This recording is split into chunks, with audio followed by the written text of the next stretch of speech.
Hello, everyone. Just getting things set up here.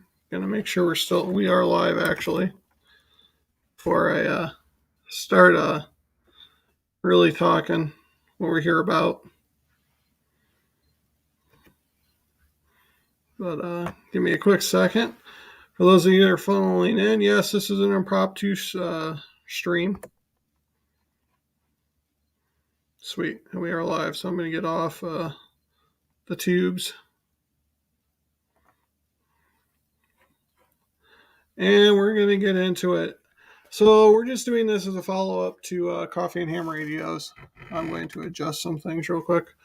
Where I didn't or want to elaborate some more, we had a lot of technical errors on Coffee and Ham Radios on Sunday. So getting involved with ARES, I'm going to share my screen with you here, and I'm going to take you through the ARRL website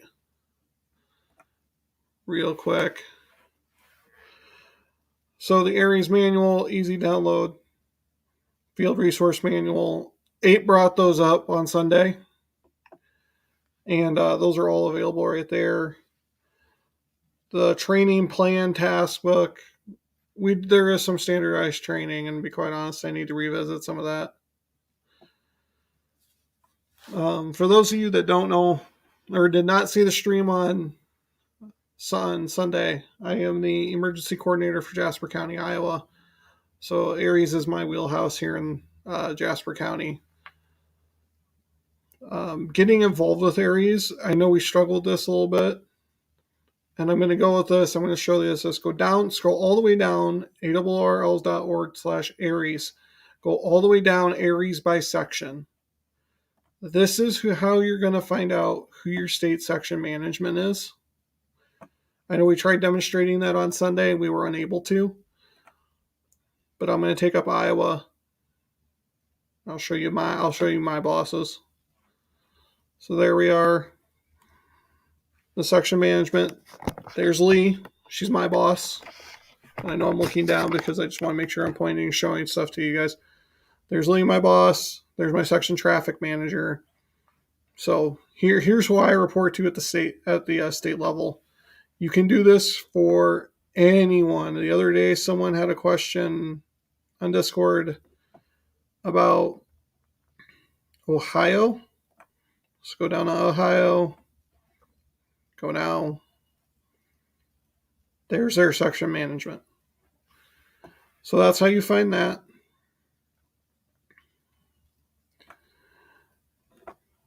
Going to go back and we're going to go play with some other things. The training stuff, I think Tio found on Sunday. There's a ton of training resources on here. Where will volunteers be needed? We're needed whenever we get called, basically. There's a ton of resources on here. Let me see if I can try to find the specific training real quick. Skywarn Recognition Day, that's a lot of fun. Got to talk to the Hurricane Center last year on that. You know what? We'll do this. I will find it.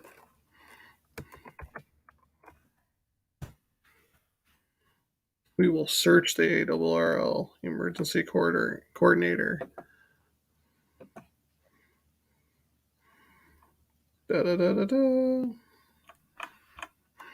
Nice part about the ARRL, you can search literally anything.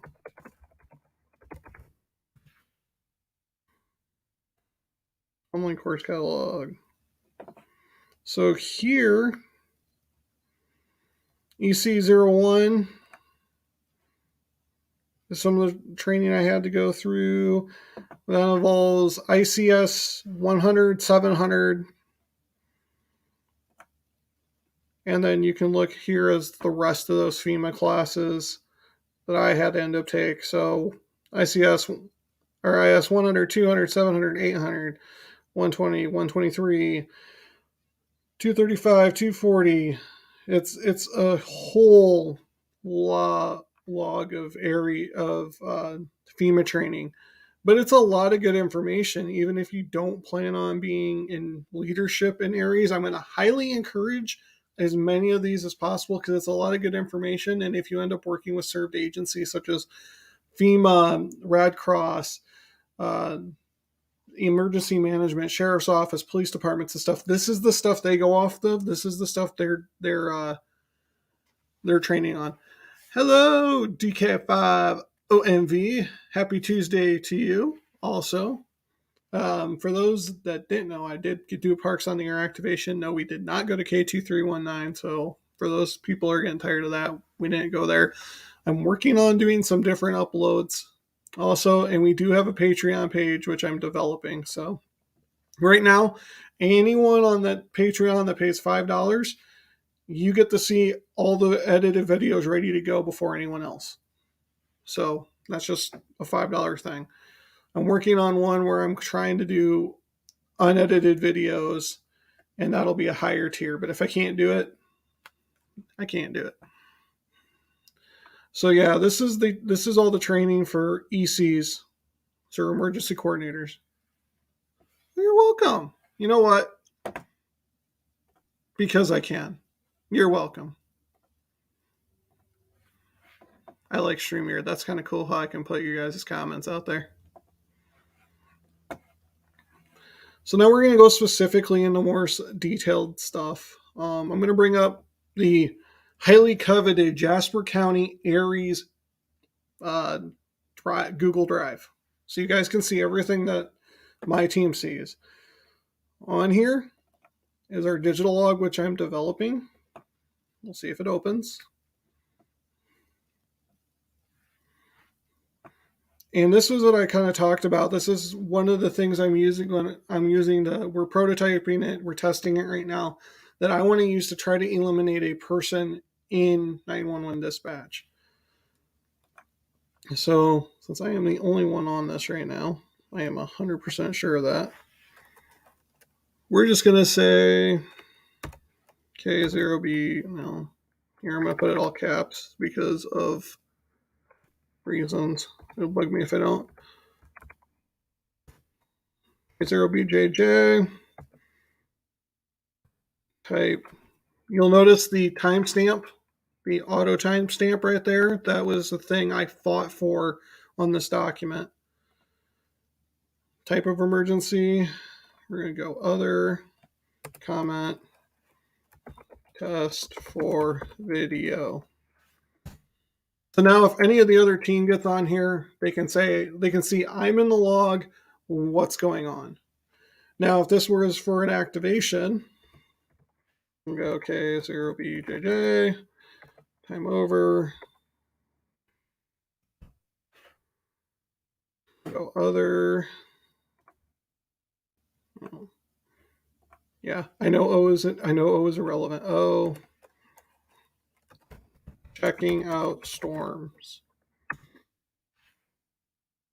Now, where this is going to actually benefit us with dispatch, like law enforcement dispatch, sheriff's dispatch, is if they're in here, they can do 911, just tab over,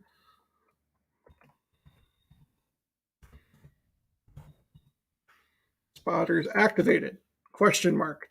Now I know they're watching the log, they're asking if we've been activated. And then you can see as it develops, like I can put that, I'm just going to leave it blank. We're having a log, and this is all categorized. This is something you would get to see. So now let's say we're going to hypothetically make up a tornado right now. So BJJ at this time. I'm going to put, now I'm in position. We're not going to have tornado. We're going to have emergency. And you see how it's flagging it. So now whatever I'm typing here, if 911's watching, that's going to grab their attention. Funnel, near, I'm going to make up a random location. I'm just going to say near Colfax and I-80.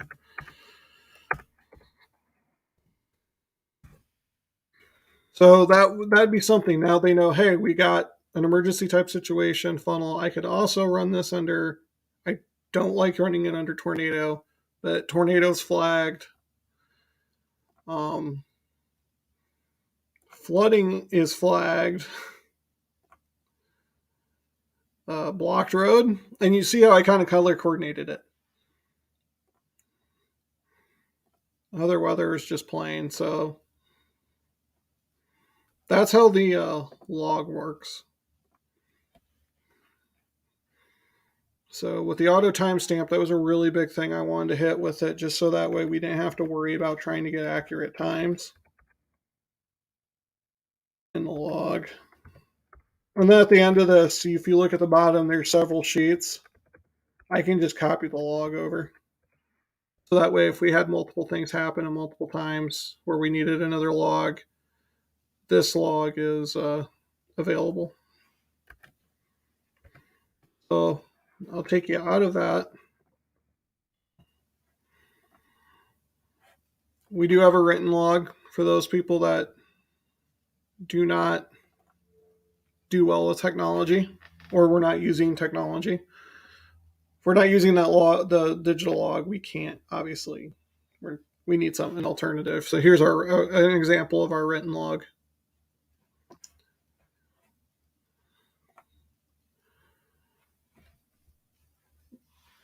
I've got a dozen PowerPoints in here. Well, not quite a dozen. One thing I wanted to show is people ask, like, how do we know when to activate? And I go off of a green, yellow, red system. And I'll pull up Google Maps real quick to try to show you what I mean.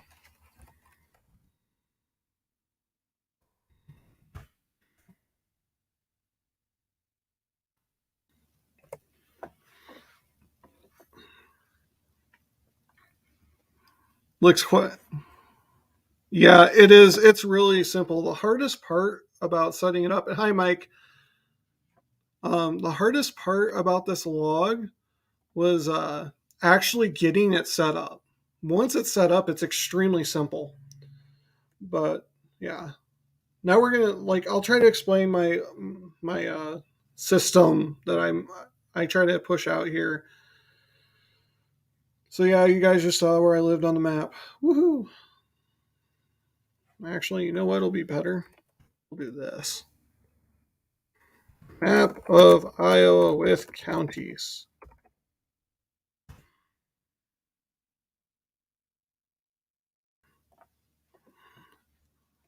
And this will kind of explain my my thinking with deployments. If I can get this big enough. So I'm here in Jasper County. Oh, this is iowa.gov. Go to the iowa.gov page. They got a lot of stuff. This is our red zone. This is our deployment zone. This is where we have to be on our game. One county away in all directions is a reactionary zone. That's a yellow zone. So think of this as a bullseye. Red is dead center. Yellow is our react zone. That gives us time to get out there.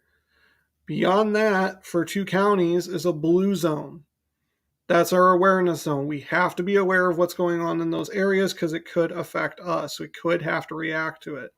Anything beyond that is a green. Green, we don't need to really care too much about. I always stay on top of things, but that doesn't mean we need to. We're into. Yeah, we actually ended up having nice weather today. I was very happy about that. I got out to Colfax. You guys will see that video on Tuesday on the channel. And I stayed until I started hearing gunfire.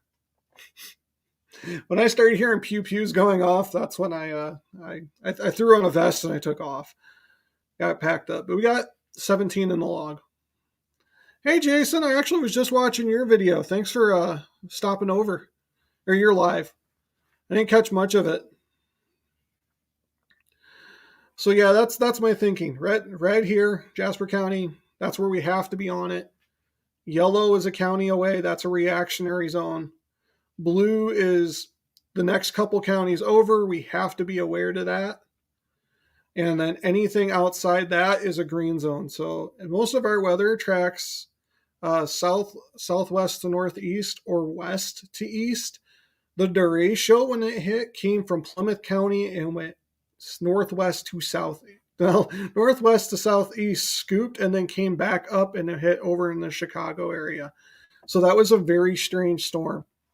I was aware of it when it was over in Plymouth County, and I was an EC at the time. I actually deployed about to where my finger is where I rode the derecho out. So yeah, that's how that storm tracked in. It came down, it grew, swept through Dallas and Polk counties, hit us, and then kind of tracked up more like that. And that's how the derecho of 2020 hit. And that was crazy. That was a crazy day. It was crazy follow up too. We'll get back to the team folder. So in here, I do have our emergency comms SOP, which if we look at it, I have our team roster. I'm not going to pull that up. That's kind of information the internet doesn't need to see. But that is available to all the team, and it is available to state section areas. I do have the Iowa section manager is included, along with one of the state emergency coordinators is included in this, so they can see everything I put in this folder.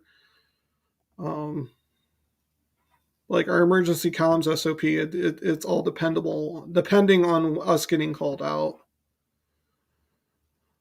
We do have a contingency for follow-up for Skywarn. So I'll talk you through that. Let's say we're in a Skywarn operation and Newton experiences an EF whatever tornado and they need us to deploy for emergency communications. Well, one, if Newton gets it, we have the emergency management agency about 5 blocks over my shoulder. We also have the sheriff's office about 3 miles that way. So if we're experiencing an emergency where they need emergency communications, where they need ARES help, we have major issues. But that would be in a continuation with that. A sinkhole warning function. Actually, if you're talking about my log, we categorize that as either an emergency or other weather. Sorry, I'm trying to find my mouse.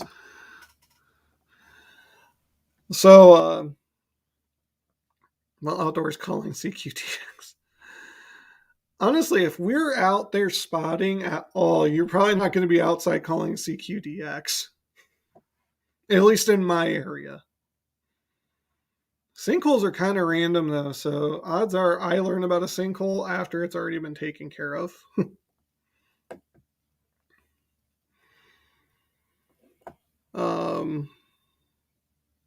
We have our control training, or net control training, which I had to develop after we had some issues.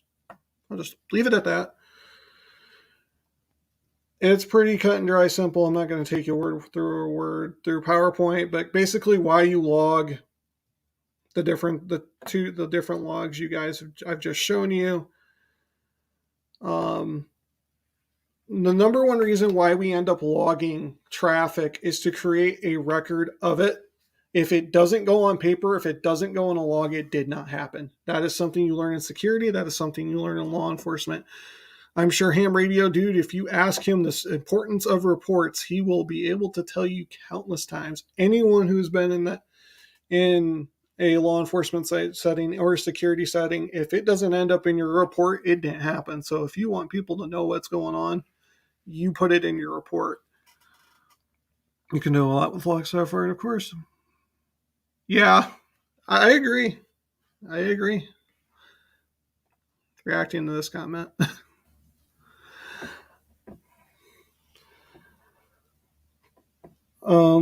Trying to think of what else we touched on. The difference between spotters and chasers.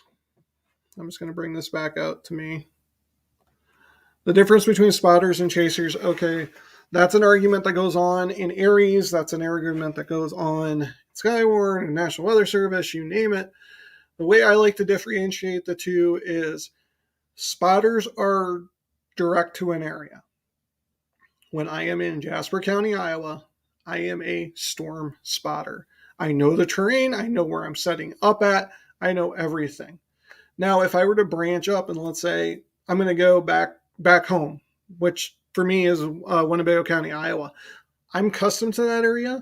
But if I'm going all that way for a storm, I'm no longer spotting that storm. I am chasing that storm. Chasers, I don't want to say they're glory hunters, but that's the common conception with them. Yeah, chaser equals hunter. That's a good way right there to explain it. You're hunting down the storm. That's exactly right. You are going after the storm. You are not waiting for the storm to come to you.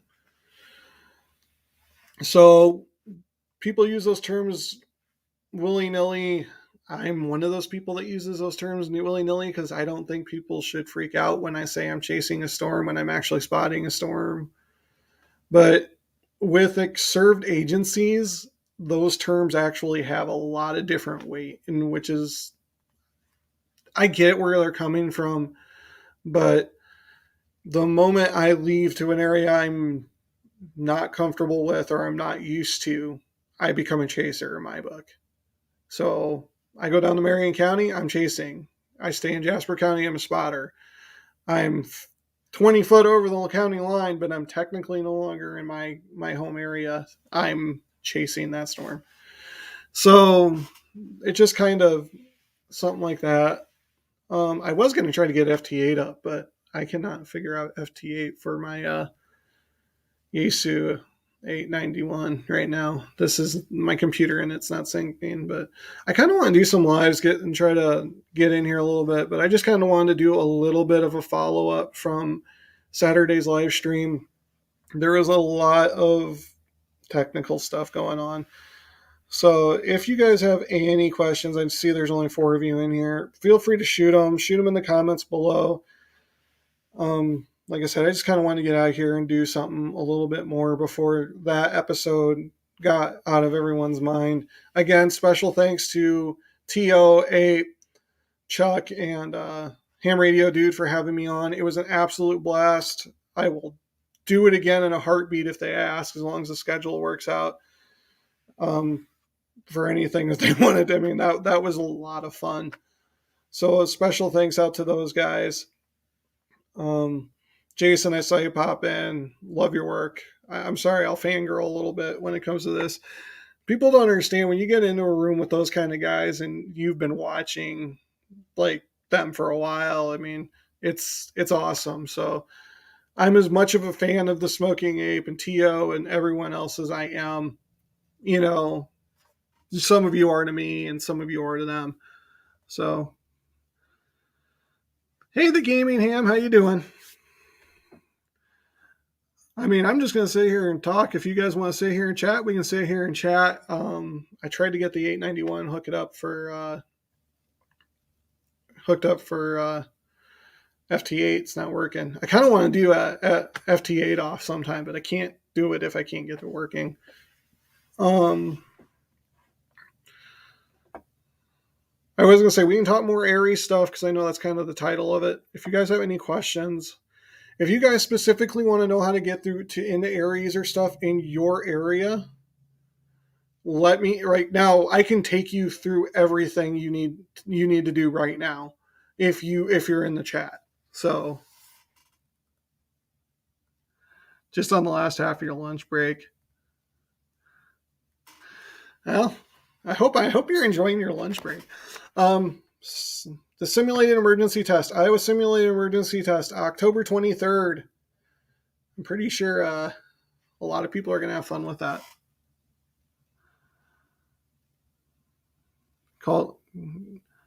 I think we talked about. Haven't we talked about that in Discord? Gaming Ham. I'm pretty sure we have. You told me you were doing that, or you said you had, or someone had. And that's awesome. We need more people involved. We really do. I wish I had 20 of them right now. If I had 20 of them right now, I'd be up at the Chamber of Commerce right now trying to get us signed up to do everything. Helping out is awesome. And today's kind of busy, but I would have made it work. Do you have your drone set for ARES yet?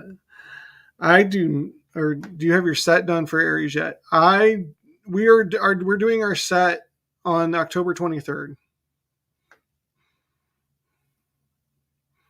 So yeah, our simulated emergency test is October 23rd. I let the cat out of the bag on the stream. Sunday, it's our subject matter is cyber attack. So anything's going to happen.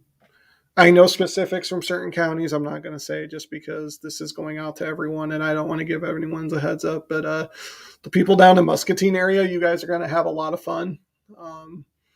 Pretty sure I heard of a group up in Northwest. Yeah, I know what they're doing up in District 3, up in Northwest Iowa. They're going to have a ton of fun also. And by fun, I mean it's going to be fun for the ECs and stuff to see what's going on. We did our past here in the NFL. Nice. But yeah, thanks for you guys for coming out and watching. Like I said, just wanted to set some stuff straight. If you guys don't have any more questions, I'm going to say 7-3, and thanks for watching this little impromptu stream that I pulled together in 5 minutes, and I'm glad everything was working fine. So we'll catch you all later. 7-3.